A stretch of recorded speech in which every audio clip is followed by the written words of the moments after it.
Hi everybody, welcome to my Cook at Home series here with Tonya at Cooking on the Bay.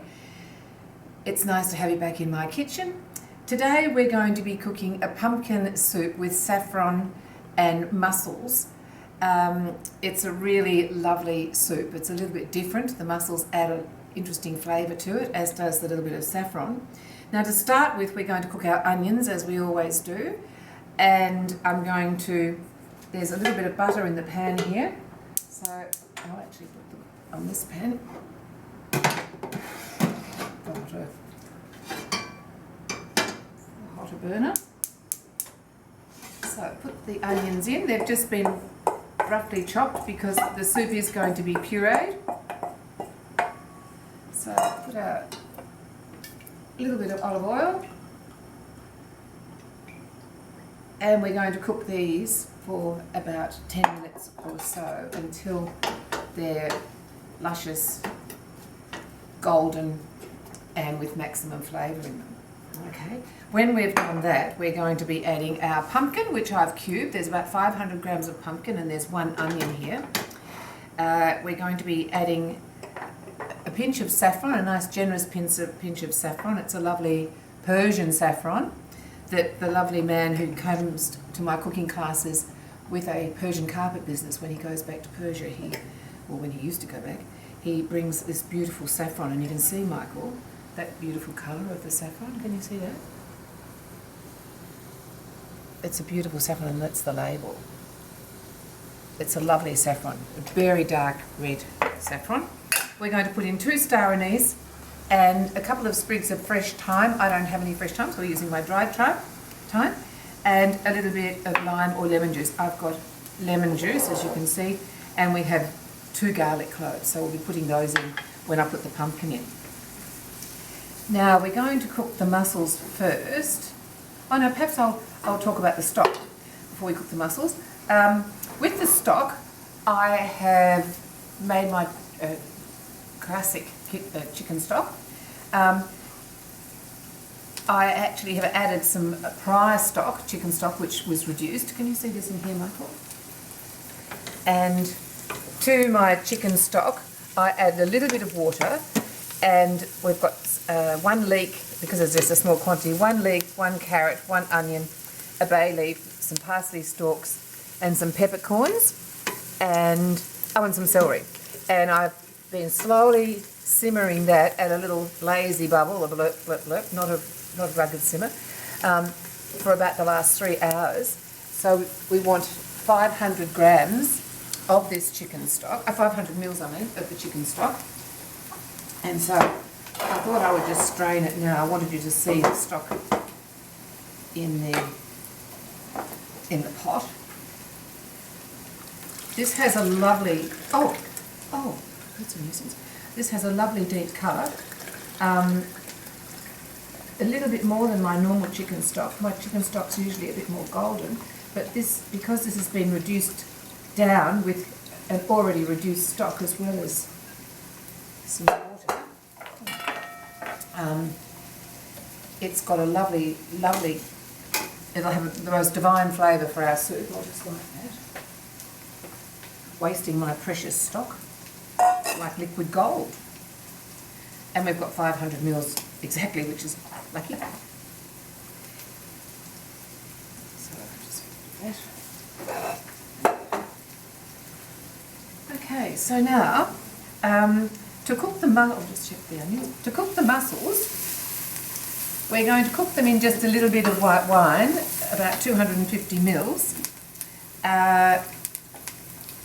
And we could use water, we could use some aromatics in there, we could actually put in some bay leaf and some parsley and perhaps a bit of thyme or whatever, but we're not going to today because we're going into the soup, which is particularly flavoursome. Now when you're cooking mussels, the thing about mussel cooking is that as soon as they open up, they're cooked. I think sometimes with mussels, people tend to think that they need to be cooked a bit longer and they leave them in too longer. That's when they become tough. You want them so as soon as they pop open, you take them out and put them to one side, ready for your dish that you're going to make. We're going to be taking these mussels out of the shells and adding them to my dish. We won't use all of these mussels in the dish because there's a kilo of mussels here. We're going to use 500 grams. We're going to use just half.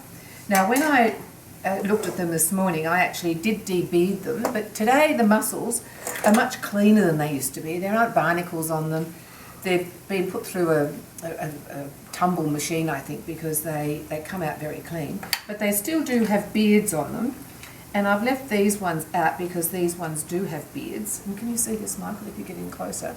The little beard there, we want to remove that. That's the little thread that they attach themselves with to their rocks or whatever they attach themselves to, poles. Now, we also want the mussels to be closed. They must be closed. These ones here were all closed a few minutes ago, and actually if I put them on the bench, I'll put them on the bench there so you can see, you'll see that they close. Now, if they don't close, like that is well open. I don't think that one's going to close because he's been open since this morning. Is it closing? Give it a little tap. If it doesn't close, I don't use them. See this beard here too. See this? So that's, hold the mussel tight together and give it a pull, and you've got rid of the beard, and it's closed nicely too. Just keeping my eye on those onions. So that one's nice and clean and tightly closed. This one's not, but it will close, I'm pretty sure. As will that, just leave it. This one, all the same. I did leave out the ones that didn't seem to close this morning when I was preparing these. Just remove those little threads. And I notice here that I've left out one because it's got a broken shell. Now, I tend not to use ones with broken shells. I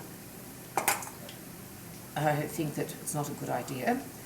But I have had them, mussels with broken shells, when I've been out at a restaurant. So obviously other people think it's fine. Now my fishmonger, oh this is interesting. You see how wide that was? And as soon as I touched him, he closed over and made it hard for me to get out his beard. There you go. I'm pretty sure, yep, he's closed. Did you see that closing over by chance? Oh, that's a shame. See, this one's pretty well closed.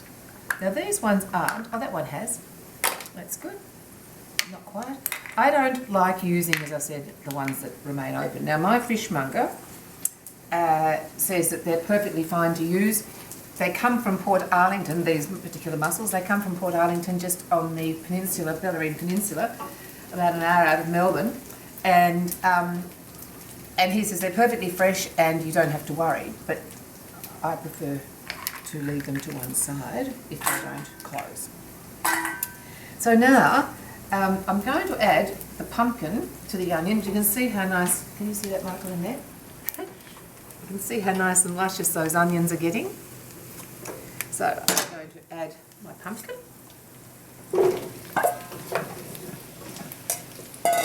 Just coat them with the nice oil and butter. It's just adding a bit of extra flavour. I know many people will say that they throw their onions, their pumpkin, their garlic, tomatoes if they're using them, all into the pot with water without worrying about this, and that's perfectly fine, but this just adds a nice depth of flavour. And we've got our 2 garlic cloves, which I'm going to put in there too. I'm going to add my saffron threads, 2 star anise, a little bit of thyme, a couple of pinches. Would you like to have a look in that pot there, Michael?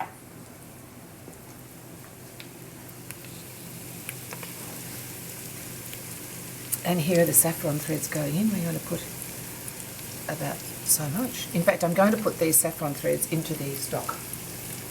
I'm coming back to you. So see, that's quite a significant handful of those saffron threads. So that's going to go in there. And as soon as the heat hits the saffron with the liquid, it will infuse a lovely flavour and colour. But the smell of this saffron, I don't hear. It's just such a shame you can't smell it. If you overly put too much saffron in, it actually has a metallic taste, and you don't want that metallic taste and smell. But It's got a beautiful aroma. Beautiful. So we'll put our little bit of lemon juice in there. And our stock, basically. I won't add any salt at this stage. We'll salt it later because when we cook the mussels, I'm actually going to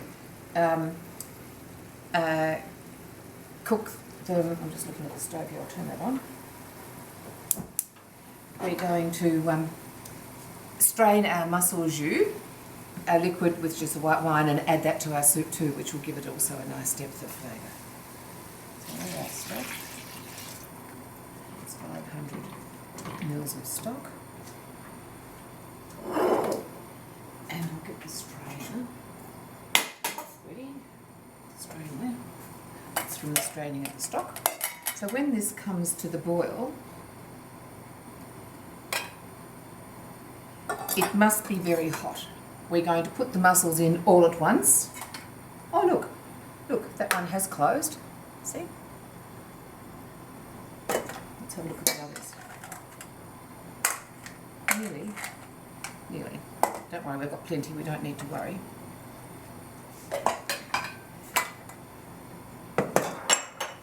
So, nearly boiling.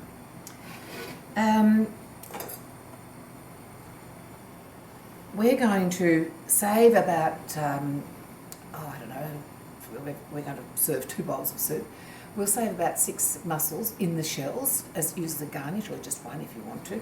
I like to scatter a couple of mushrooms around the top of the bowl of the soup as well as pureeing them in with the pumpkin soup.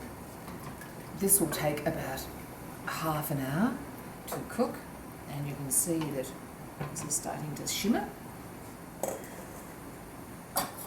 So I'll get my tongs ready.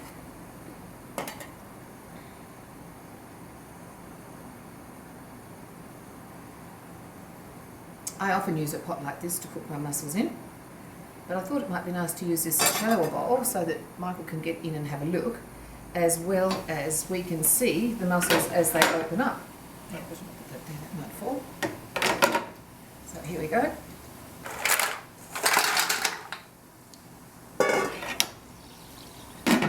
So, give it a shake around to distribute the heat. And we'll let that sit for a minute or so. So you can see all these are opening up pretty quickly now. So we'll take them out as fast as we can.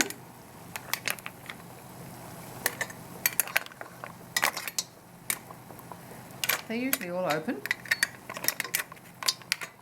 When you're storing mussels in the fridge, I take them out of the little drawstring bag they come in, and I put them in a container, a plastic container. Oh, popped out.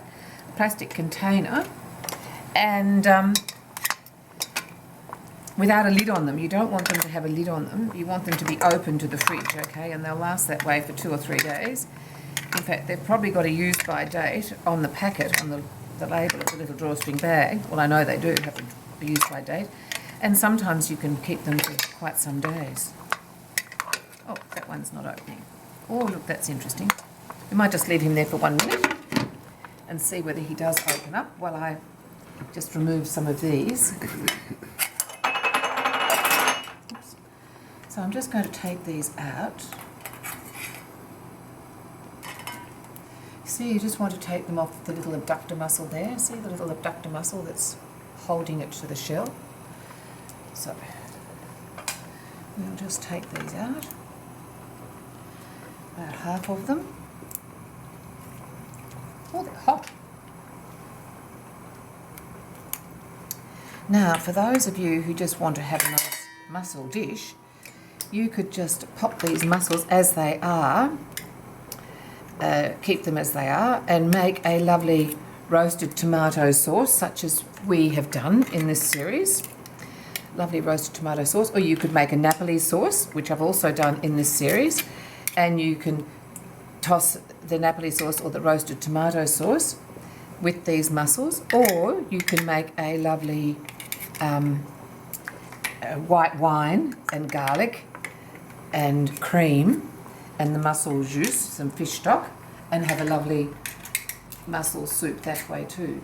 And when you're doing it with the tomatoes, I especially like lots of chili, or not lots, but I like chili with mine. I find that chili is a lovely flavour combination with the mussels and the sauce. Okay, so let's just have a quick look and see how our mussel is going here. Oh no, he's not going to open, so we'll leave him there. Let's see. Yep, sealed tight. Okay. There. So I'm going to strain this. Just using the same strainer I used for my chicken stock. Strain this liquid, this lovely mussel and wine jus. Put that in, and I'm straining it. The reason for that is that just in case inside the mussel shells, there's a little bit of sand or grit or something like that. So this would, or there might even be a little bit of shell. And if you have a look, you can see that there's just a couple of smidgens of mussel shell there. We don't want any of that grit, and so I'm just going to put, I might just taste that and see how salty it is.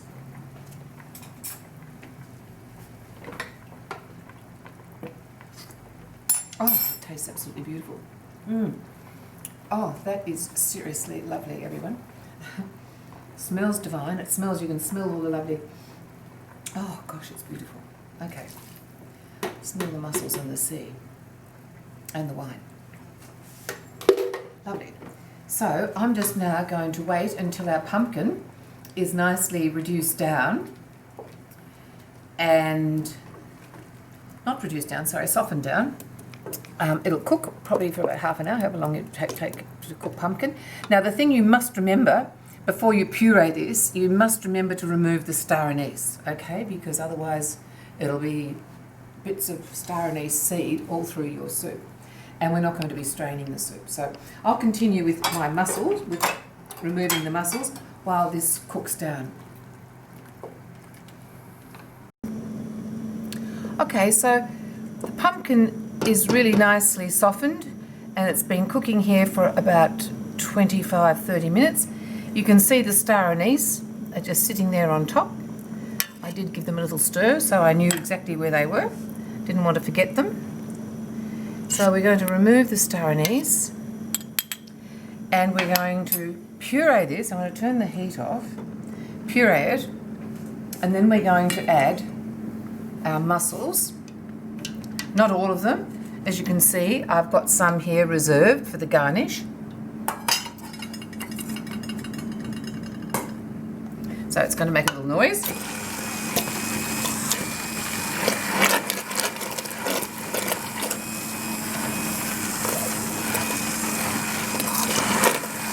Nicely it's pureed, and then I'm going to add some of the mussels now once it's going a little bit.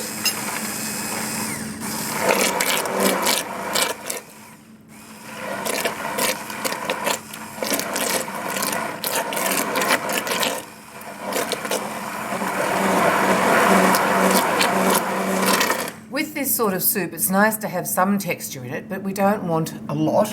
We want it pureed. But I don't want it to be so finely pureed that it could go through a sieve.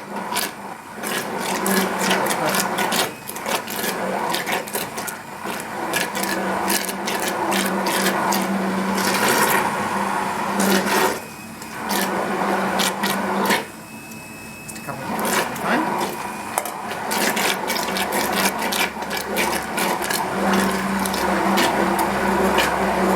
And I'm going to season it in a moment and give it a final taste test. We have about 125 mils of cream that which we're going to add to it.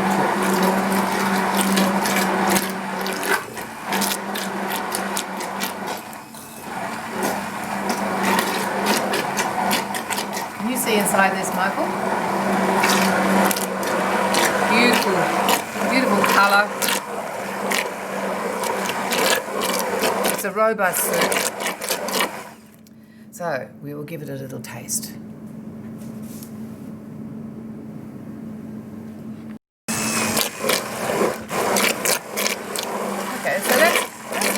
nicely pureed. So now we'll add our cream.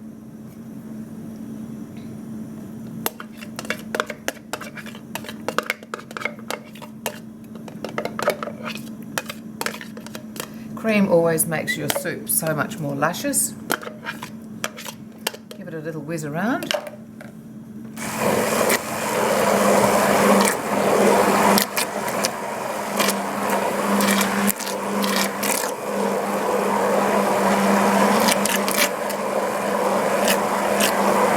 These hand wands are so perfect for pureeing your soup like this. I will just have a little taste.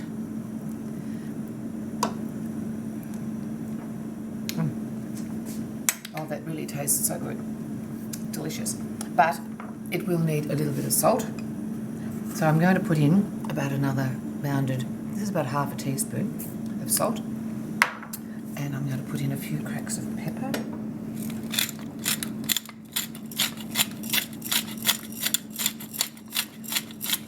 You can taste the lovely star anise there. Beautiful. Flavour of the star anise, the saffron. Beautiful pumpkin. Delicious. Okay, so now I've put the mussels attractively on the plate. And I'm going to garnish with a little bit of extra parsley, and I'm going to put a couple of mussels either side of each of these shells, all right? So I might just take this out, get it out of my way. This would serve 4 comfortably. And a ladle. I might just have a final taste of that to make sure it's as lovely as I think it is. Oh, it is. It's really beautiful, everyone. Smells divine, looks divine, beautiful colour. So now we're going to ladle this in.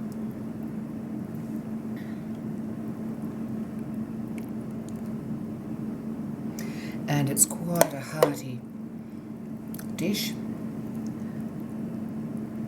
I'm going to serve this to my friend who's coming for lunch tomorrow, and it'll be a very sustaining lunch for us. Our first get together since we've had our lockdown here. So now I'm going to just drop a couple of little mussel, that's a bit too big, slightly smaller ones, mussels in there. Little one there, another little one, perfect, perfect. And we're going to put a little bit more parsley around.